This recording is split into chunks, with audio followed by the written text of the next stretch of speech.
What's up guys, Sean here, and today we're going to talk about Alexandria Ocasio-Cortez speaking at the National Action Network.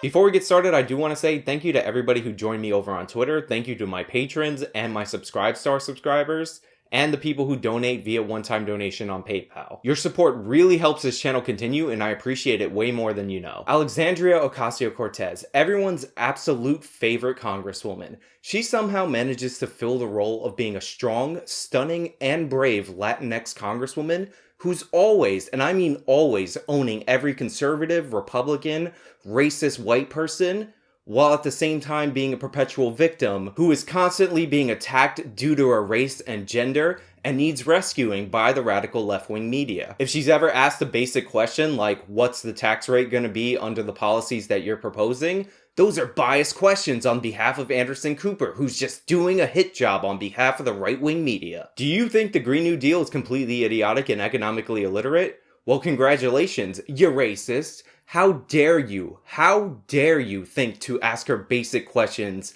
about the bill that she proposed to remake the entire American economy? You just have to do it, otherwise you hate her because she's a Latinx woman of color. Challenge her to a debate where she can argue for her policies? You sexist, catcalling, misogynist pig. Call her out for repeatedly saying that $3 billion in tax breaks are money that can be taken and spent somewhere else when that is in fact not the case. What's great is that our economy, our local economy, is already growing. So I firmly believe that if we want to take that $3 billion that we're willing to give to Amazon and invest it in our local community, we can do that. We can make those jobs. We can make 25,000 jobs, but we don't have to give away and allow our subway system to crumble so that Amazon essentially owns a part of New York City. We can create 25,000 jobs with mom and pops. We can create 25,000 jobs with companies that are willing to come to the table, but we should not be giving away our infrastructure, our subway system, our schools, our teachers' salaries, our firefighters' budgets to a company that has not shown good faith to New Yorkers. And we can ask for more because we deserve more.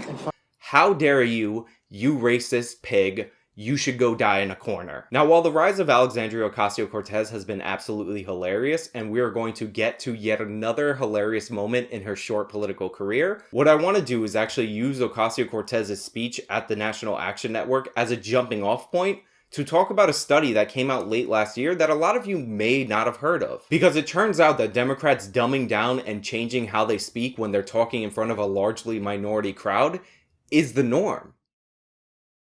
But without further ado, let's get into the video that's gone viral. This is what organizing looks like. Hallelujah, this is what organizing looks like. That's right. This is what building power looks like.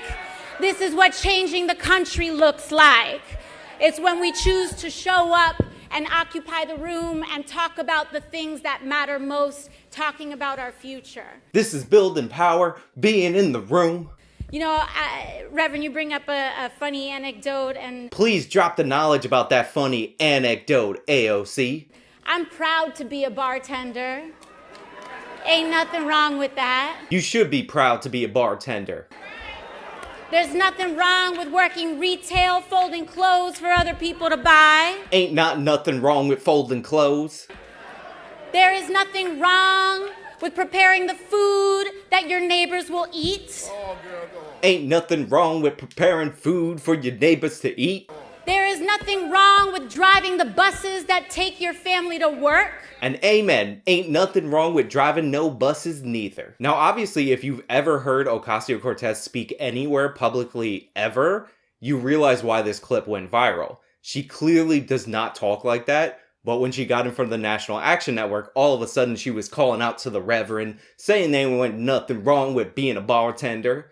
And it's completely ridiculous. It's completely unnatural. And it's really gross pandering when you think about it. And I would argue that even if you never heard her speak normally, because normally she sounds like a 12-year-old girl, that it sounds unnatural to the ear immediately upon hearing it. And it was 8 minutes till the polls closed, and these two teenage-looking kids came up to me. He was like, "We just voted for you." And I was like, "How old are you?" And they're like, 19.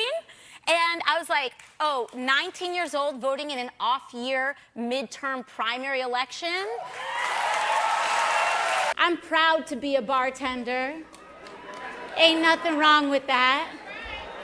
There's nothing wrong with working retail, folding clothes for other people to buy. There is nothing wrong with preparing the food that your neighbors will eat. I think for our generation, it's reached that, and I wish I didn't have to be, doing every post, but sometimes I just feel like people aren't being held accountable. And until we all start pitching in and holding people accountable, I'm just gonna let them have it. There is nothing wrong with driving the buses that take your family to work. But instead of acknowledging the clear and obvious reality that she completely changed her speaking pattern to the people that she was talking to, saying, hey, look, I was kind of feeling myself then, I was trying something new, I was trying to connect with the voters on a different level. Instead of saying that, Ocasio-Cortez strangely claimed that this is what people in the Bronx always do. And as a New Yorker, I can tell you that that's complete nonsense. As much as the right wants to distort and deflect, I am from the Bronx. I act and talk like it, especially when I'm fired up and especially when I'm home. It's so hurtful to see how every aspect of my life is weaponized against me, yet somehow asserted as false at the same time. Yeah, that is just not a thing that happens. Take it from somebody who's not only a New Yorker, but whose entire mother's half of the family are Puerto Ricans from the Bronx. Never in the history of ever, in a heightened state of emotion or anger, has anybody in my family switched to a stereotypical Southern drawl. That's not a thing that happens. It's not true. It's not remotely true. You are pandering because you're a ridiculous pandering politician, just like the rest of them. People have heard you talk hundreds, if not thousands of times over the course of your short career.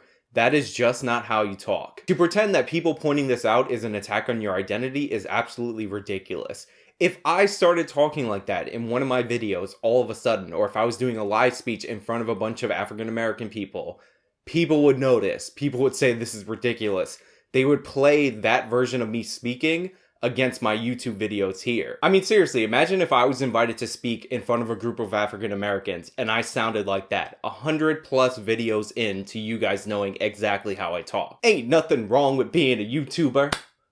Ain't nothing wrong with asking for subscribers, reading comments, getting likes, getting dislikes, getting supported via Patreon, via Subscribestar, via PayPal.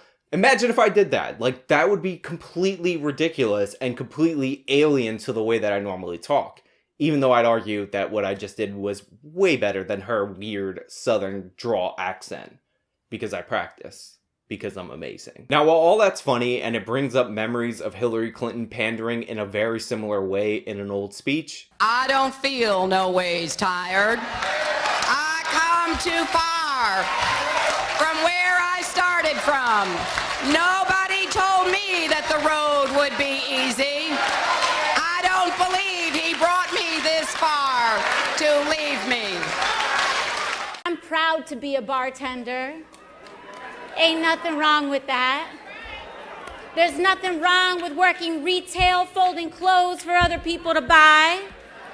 There is nothing wrong with preparing the food that your neighbors will eat. what's interesting about this is that there was a Princeton study that looked into the speeches and speaking patterns of both Democratic and Republican presidential candidates that found that this is not the exemption, this is the rule. Now, before we get into this, I do want to point out that this study only examined speeches from presidential candidates and presidents, so there is a chance that if you were to examine congressional candidates or senators, then you would find different results. But according to this study, Republican presidential candidates and presidents do not change their speaking patterns dependent on the racial makeup of the audience. If they talk one way to white people, they talk the same way to black people, Hispanic people, and any other ethnic group. However, the same is not true for Democratic presidential candidates. In fact, Not only do Democratic presidential candidates change how they talk when speaking to minorities, it has been found that they actually dumb down their speeches when speaking to a minority audience. They deliberately play down their intelligence and use less words that indicate their competence on issues and policies. And again, this isn't me saying it, it isn't some radical right-winger saying it, this is a Princeton study that looked into the speeches of presidential candidates on both sides saying it. In fact, when reading the article, which I will have linked in the description box down below about this study, you'll find that the author of the article about the study is surprised by these results, although I would argue that you shouldn't be surprised by these results. Broadly speaking, the Democratic Party is more obsessed with identity politics, intersectionality, and race than the Republican Party. They push this ideology that broadly says that based on your gender, race, or ethnic origin,